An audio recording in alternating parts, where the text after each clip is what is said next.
ინვალიდისა და შეიარაღებული ძალების ომის ვეტერანთა და ინვალიდთა კავშირი.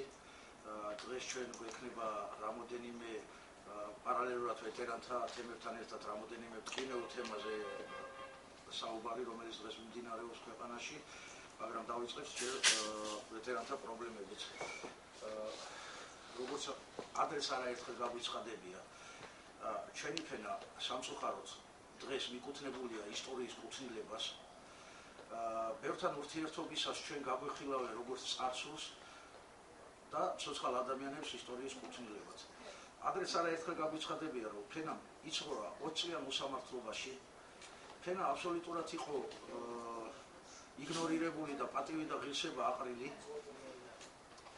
წინა ხელისუფლებების დროს შეგნებულად იქნა ჩვენი როლი სახელმწიფო აღშენებულობაში დაკნინებული და სამწუხაროდ დღესაც, როდესაც ვცდილობთ ამ ბარიერის გარღვევას, წარმატებები ამ მხრივ არ აქვს.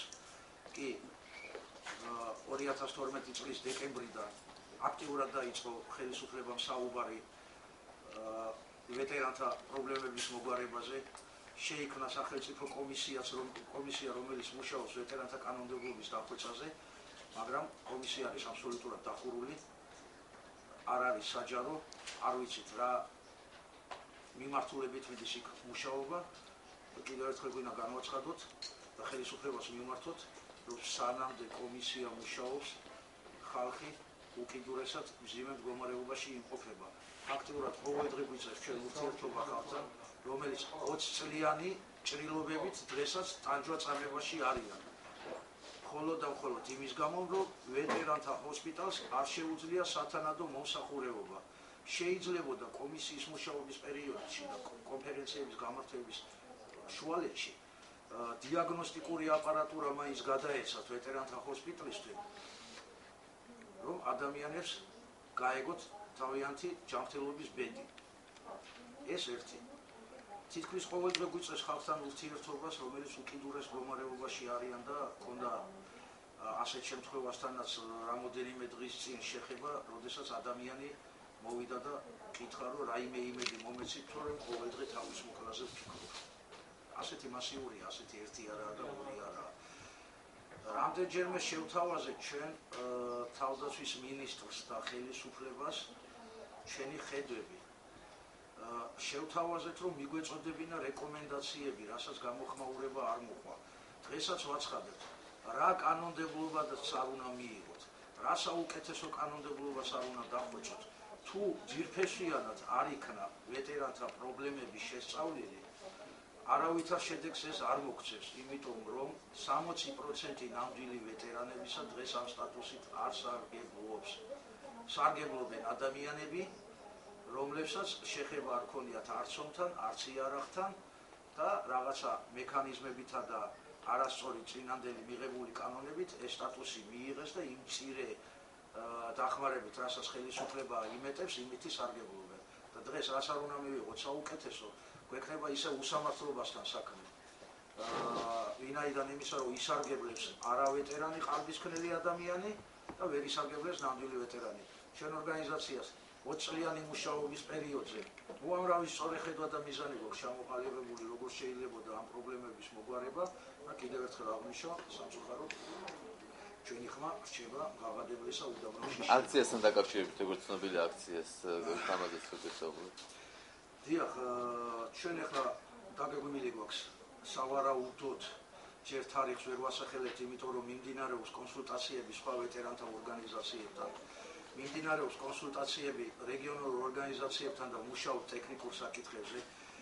სავარაუდოდ ალბათ ეს აქცია ჩატარდება თვის ბოლოს. თარიღს წინასწარ განვაცხადებთ. ეს იქნება ვეტერანთა აქცია, რომლის მიზნობრიობაც იქნება, რომ საზოგადოებასა და ხელისუფლებას ჩვენ ვეტერანებმა, ანუ ქვეყნის პატრიოტებმა, ვინაიდან იმისა ჩვენი თაობა იყო 80-იანი წლების ბოლოს დამოუკიდებლობისთვის ბრძოლაში სიო ჩასუნთქული ხალხი, რომელიც შემდგომ მიზანმიმართულად იქნა განადგურებული ედუარდ შევარდნაძის ხელისუფლების მმართველობის დროს. მიზანი იქნება, რომ ხელისუფლებას და საზოგადოებას მივაწვდინოთ ხმა, რომ ჩვენ ვარსებობთ, ჩვენ არა ვართ ისტორიის კუთვნილება ჩვენ ცოცხალი ხალხი ვართ. ძალიან ცუდია, როდესაც ცოცხალ ადამიანებს ისტორიის კუთვნილებად განიხილავენ, ანუ მათ უყურებენ უხეშად რო თქვა მკვდრებად.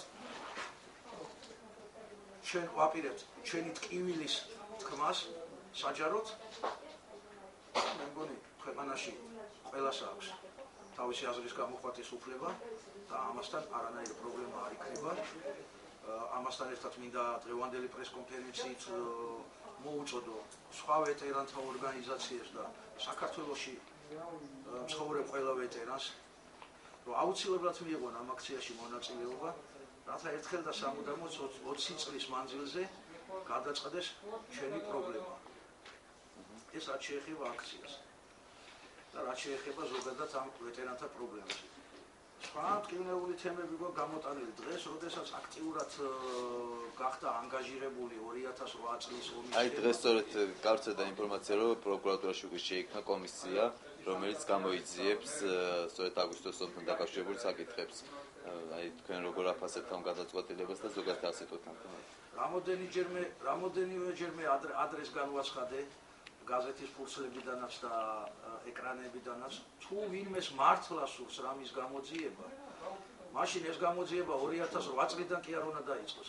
ეს გამოძიება უნდა დაიწყოს 92 წლიდან. სამწუხაროა, რომ დღეს ანგაჟირებული გახდა, რომ ომი დაიწყო 2008 წელს. თუ ვინმეს არ ახსოვს, გვინდა შევახსენოთ, რომ საქართველოში ომი დაიწყო 90 ფართომასშტაბიანი ბრძოლები დაიწყო 92 წელს და არა 2008 წელს. ქვეყანაში, სადაც საკუთარ მიწაზე სამჯერ გენოციდი მოგვიწყეს, ცოტა ყურადღები და ფრთხილად არის ამ საკითხებთან მისადგომი, იმიტომ რომ დღეს ჩვენ რამდენადაც პირადი სიძულვილი არ უნდა გავკავშირებდეს ქვეყნის მოქმედ პრეზიდენტთან, დაუშვებელია, რომ ამ სიძულვილის ფონზე დაუშვათ ქვეყანა კიდევ რამით დავაზარავოთ. რასთან კონკრეტულად რა მაქვს ხედელობაში. ედუარდ შევარდნაძის მცდელობით სამწუხაროდ 90-იანი წლების მოვლენები არამც თუ გამოძიებული არ იქნა, არამედ საზოგადოებში გასჯის საგანათას არ იქცა და შესწავლილიც არ იქნა. რბილად რო ვთქვათ, ის შეცდომები, რომელიც მაშინ იყო დაშვებული, ანუ ჩვენ ამას დანაშაულება ვთვლით, მაგრამ დავარქვათ ახლა შეცდომები. რუსეთთან ურთიერთობაში გამოიწვია ის, რომ დღემდე ერმა სწორი განვითარების მიმართულება ვერ მიიღო. თუ ვინმეს ეს არ ახსოვს დღევანდელი ხელისუფლებიდან, გვინდა რომ ჩვენ შევახსენოთ, რათა შემდგომში არ იქნას ის შეცდომები დაშვებული, რაც მაგალითად დაუშვათ 92 წლიდან 2008 წლის ჩათვლით იქნა დაშვებული.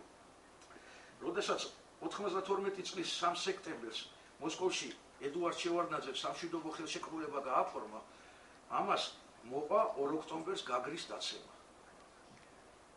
ამ შეცდომის გათვალისწინების მიუხედავად 15-16 მარტს, როდესაც იერიში მოიტანეს სოხუმზე და ეს იერიში წარმატებით მოვიგიერიეთ, მზად ვიყავით კონტრშეტევაზე გადავსულიყავით და სრულიად დემორალიზებული აფხაზური შენაერთები ერთხელ და სამუდამოდ დაგვესრულებინა, ედუარდ შევარდნაძემ 4 მაისს გააფორმა კიდევ სამშვიდობო ხელშეკრულება, რამაც გამოიწვია 2 ივნის რუსეთის დესანტის გადმოჯდომა აფხაზეთში და სტრატეგიული სიმაღლეების დაკარგვა.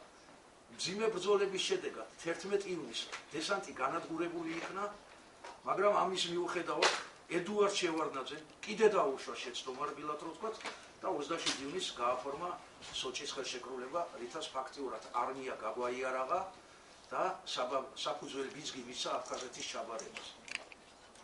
შემდეგი რუსეთთან ურთიერთობა 2008 წელში, როდესაც გაფორმდა სარკოზი-მედვედევის 5-პუნქტიანი ხელშეკრულება, ამის შედეგად მოყვა სამაჩაბლოს და აფხაზეთის აღიარება რუსეთის მხრიდან. ამიტომ დღეს, როდესაც ვლაპარაკობთ რუსეთთან ურთიერთობაზე, აუცილებელია ეს განვლილი შეცდომები თუ არა დანაშაულები. ჩვენი ორგანიზაცია დიდი ხანია ვითხოვთ, რომ გამოძიება ჩატარებულიყო. ვინაიდან იმისა, დღესაც ვაცხადებთ, რომ ედუარდ შევარდნაძემ სამშობლოს უღალატა, საკუთარი არმია განაიარაღა და აფხაზეთი ჩააბარა. და გვინდა მათ გასაგონად ერთხელ კიდევ გავიმეორებთ, რომ საქართველოში ომი 2008 წელში არ დაწყებულა, საქართველოში ომი ფართომასშტაბიანი ომი 92 წელში დაიწყო, 2008 წელში გაგრძელდა. გაუგებარია რა ჰააგის სასამართლოზე მიდის ლაპარაკი, როდესაც ერს საკუთარ მიწაზე ვიმეორებს სამჯერ გენოციდი მოგვიწყეს. ვინ უნდა გაგვასამართლოს კიდევ? ამიტომ ცოტა მძიმე თემებია და ძალიან ფრთხილად საჭიროებს ამას მიდგომას. ეს რაც შეეხება ამ ომის თემას. შემდეგ ჩვენი ორგანიზაციისთვის დღის წესრიგში ჩვენი საკუთარი გამოცდილებიდან გამომდინარე დადგა ISAF-ის პროგრამაში მონაწილე ჯარისკაცების ბედი. ჩვენ თვლით, რომ საქართველოს ევროპელი პარტნიორების ხარდაჭერის სანაცვლოდ და ცოტა შეშფოთებისა და აღშფოთების სანაცვლოდ უკვე უამრავი სისხლი გაიღო.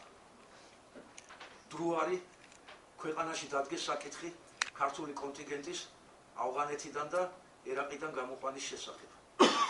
დღეს ფონზე, როდესაც აცხადებენ, რომ ერაყში და ავღანეთში ქართული არმია იბრძვის საქართველოსთვის, აი ამ ფონზე ჩვენი ორგანიზაცია პირველად საქართველოში ვიძახით, რომ დროა და სასწრაფოდ გამოსაყვანია ჩვენი კონტინგენტი იქიდან. საკმარისია უკვე ცინკის კუბოების ჩამოტანა საქართველოში, კიდევ ვიძახით, ვთვლით, რომ საკმარისი სისხლი გავიღეთ, საკმარისი მონაწილეობა გავიღეთ და პროცენტულად პატარა ქვეყანას ყველაზე დიდი კონტინგენტი ყო იმ ფონზე, როდესაც დიდმა ქვეყნებმა გამოიყვანეს იქიდან და შეამცირეს თავის კონტინგენტები. ახლა რაც შეეხება კიდევ ერთი თემა, რომელზეც არ შეგვიძლია, რომ ჩვენი შეშფოთება არ გამოვხატოთ. ეს ეხება 17 მაისის დაგეგმილ აქციას. რა თქმა უნდა, ჩვენი ორგანიზაცია ყველანაირი ძალადობის წინააღმდეგი ვართ და ეს დაუშვებელიც არის. რა თქმა უნდა, ყველას აქვს არსებობის უფლება და იარსებონ, არავისი პრობლემა არ არის და ჩვენი საქმე არ არის აბსოლუტურად ვინ რა ორიენტაციისა და ვინ რას აკეთებს. მაგრამ ღვთისმშობლის წილმიწაზე, ქრისტეს კვართის მცველ ერში, დავითის ქვეყანაში, თამარის ქვეყანაში, ილიას ქვეყანაში სირცხვილია ის რაც ხდება. ქვეყანაში აღარ ტარდება სამხედრო აღლუმი და ტარდება გეი აღლუმი. პირდაპირ ვაცხადებთ, ქართული სული განადგურების წინაშეა. ყველანაირი ძალადობის წინააღმდეგი ვართ, მაგრამ 17 მაისის აქციას ჩვენი ორგანიზაცია უგმობთ. მადლობთ. თუ რამე შეკითხვებია, ეს იყო ის ძირითადი პუნქტები, რასაც დღეს გვესაუბრეთ. მადლობა. Давай გაიგინე